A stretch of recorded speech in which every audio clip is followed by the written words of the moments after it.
Hey everyone, ready to jump into another deep dive.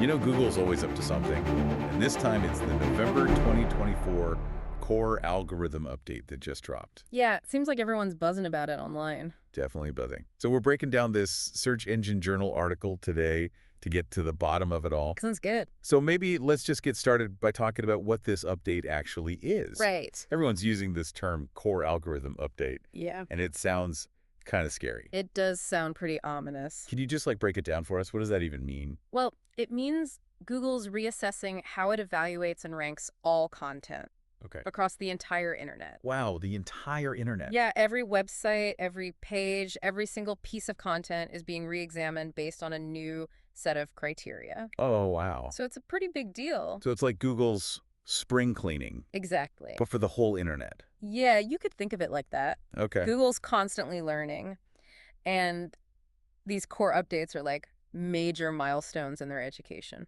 Huh. That's interesting. So I guess my next question then is, does Google ever actually tell us what they change with these updates? They're pretty tight-lipped about the specifics, Okay. but there are sometimes clues Oh. if we look at past core updates. Okay, yeah. Like, remember the Medic update back in 2018? Yeah, I remember hearing about that one. That one was a big deal for health and medical websites. Oh, right. It really showed us that Google was getting a lot more sophisticated at understanding the expertise and trustworthiness of content, Okay. Yeah. especially for sensitive topics. Right. So with this November update, is it global? It is, yeah, impacting all languages and regions. Okay, so it's not like one of those smaller updates that Yeah. just impacts one specific region. It's not like some of those that focus on specific issues like spam Okay. or link schemes. Gotcha. Right. This is like Google recalibrating its whole understanding of quality and relevance across the board. So if we think back to past core updates, what sort of impact did they have on the average website? You know, it varied a lot. Okay. Some sites saw really big drops in rankings and traffic, Oh, while others actually saw improvements. Mm. A lot of it just depended on how well their content aligned with Google's evolving definition of quality and relevance. Okay. Yeah, that makes sense. Yeah, So I guess then the big question everyone's wondering is, what's the impact of this update going to be? right. The Search Engine Journal article mentions that Google claims that most websites aren't going to see huge changes. Yeah, they always say that. But Google always says that, right? Exactly. Should we actually believe them this time?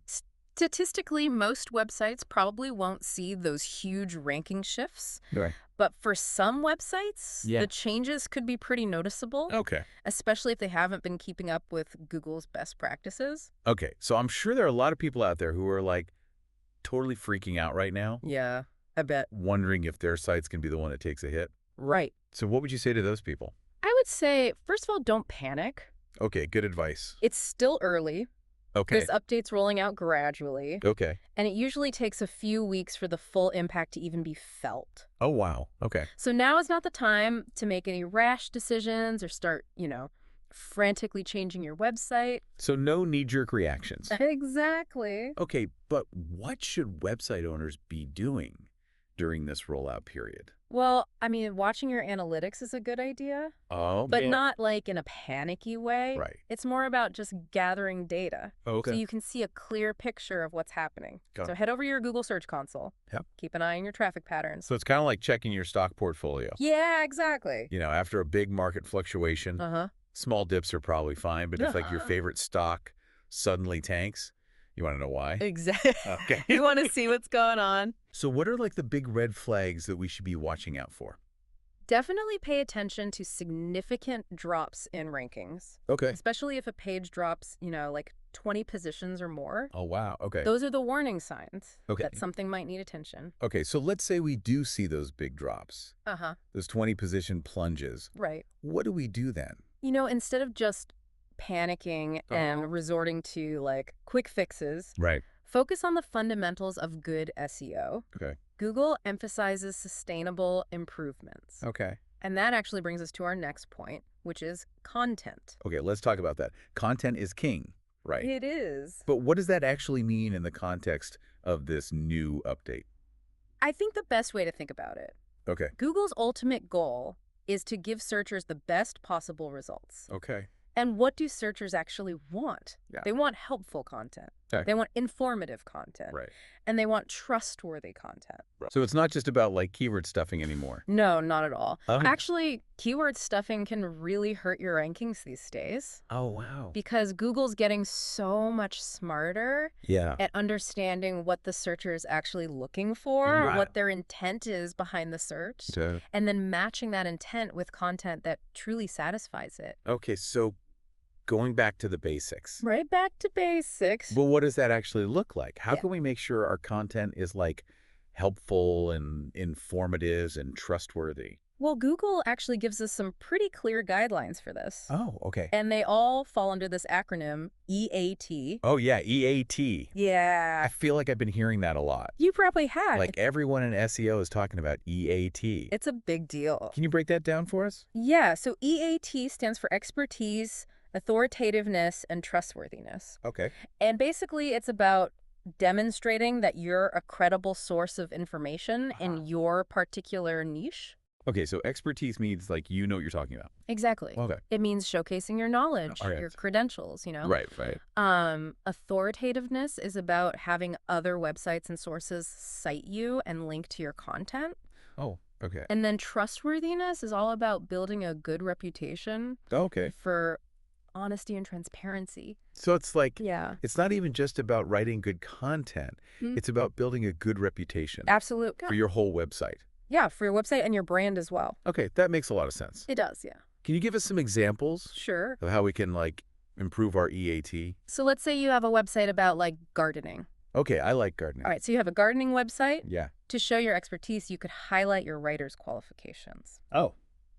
So do they have degrees in horticulture? Mhm. Are they experienced gardeners with, a proven track record? So show off those green thumbs. Exactly. You want to show people why they should trust what you're saying. Okay, gotcha. And then for authoritativeness, Yeah. you could reach out to other gardening blogs and websites and get some backlinks, Okay. or even write a guest post for them Okay. that can help boost your authority. Okay, what about trustworthiness? For trustworthiness, Yeah. having a really clear privacy policy is good. Okay. Displaying testimonials from customers, being really transparent about your business practices. Okay. These are all good ways to build trust. So it sounds like all this EAT stuff is really just about Yeah. aligning your website with how Google already views quality. That's a great way to put it. And it's not even just about Yeah. what's on the page, like the words. Right. User experience is important too, right? Definitely. Like, is the website easy to use? Yeah. Is it mobile friendly? Mhm. Does it load quickly? All really important things for Google. Because if someone goes to your website and it's like a terrible experience, Right. they're probably just going to go back to the search results and click on someone else's website. Yeah, exactly. And that's not good. No, not at all. So we've talked about content quality Yeah. and user experience. Mhm. Is there anything else that website owners should be focusing on? Well, Google is always changing. Yeah, that's true. This update is just one step Okay. in their ongoing quest to deliver the most relevant and Yes. highest quality search results. So it's like an ongoing arms race You could say it. between Google and website owners. Right. Everyone's trying to stay one step ahead. Okay, so what's like the main takeaway here for website owners? Well, if you're already focusing on creating really good content, Yeah. providing a good user experience, Uh-huh. and you're building a reputable brand, Yeah. then this update should be less scary Mm-hmm. Okay. Phew. and could actually be a good opportunity. Well, it's an opportunity. Yeah. Like an opportunity to stand out. Exactly. Because while some people are scrambling, trying to figure out what to do, Yeah. the people who've been doing things right all along Uh-huh. might actually benefit Oh. from this update. So we should see this as a reminder Yeah. to double down Oh, on all those good yes. fundamentals. Yes. Don't chase algorithms. Focus on your audience. Okay, I like that. If you build a good website, Yeah. you can weather any Google storm. Okay, that's really encouraging. Good. So you mentioned earlier, Yeah. Google's always evolving. Right. If they're constantly refining how they understand quality, Mm-hmm. what does that mean for the future of content creation? That's a great question. Are we still just talking about Mm-hmm. text and keywords? Well, I think it might go a little bit beyond that. It feels like we've come a long way from just keywords to now we're talking about EAT, Yeah. which is like a much broader idea. Uh-huh. So where do we go from here? Well, I think as Google gets better at understanding all the little nuances of language and, context and user intent, I think that means the definition of quality content is going to keep expanding. Okay, so you're saying we might be moving to a world where things like images and videos and audio, even user interaction, all that plays a bigger role in how Google understands quality. Absolutely. Wow. We're already seeing this with visual search, voice search, AI-powered search. So it's not just going to be about the words on the page anymore. Right. It's going to be about creating a whole experience. Yeah, a holistic experience. That uses all these different kinds of media. Exactly. And speaks to all these different ways that people actually use the internet. That's a great way to put it. That's kind of exciting, but also a little overwhelming. It is. It's definitely a shift. Like, I'm so used to just focusing on text. I know. It's a lot to think about. It sounds like content creation's about to get a whole lot more complicated. It might seem that way at first. Yeah. But I actually think it's really positive. Okay, how so? Well, instead of trying to game the system with keywords and backlinks, we can focus on actually creating valuable content that actually connects with real people on a deeper level. I like that. And as Google gets better at understanding what users want, the people who create that kind of content are going to be rewarded. So to kind of bring it all together, it seems like this November update, while it might be scary for some, it's actually a really good step in the right direction. Definitely. Towards a better internet. Absolutely. That's more focused on the user. Couldn't agree more. So for everyone listening out there, who's trying to navigate the crazy world of SEO. It is crazy out there. Remember to stay curious. Keep learning. And don't panic. Don't let those algorithms get you down. You got it. Thanks for joining us for this deep dive. It was fun. Until next time, happy searching.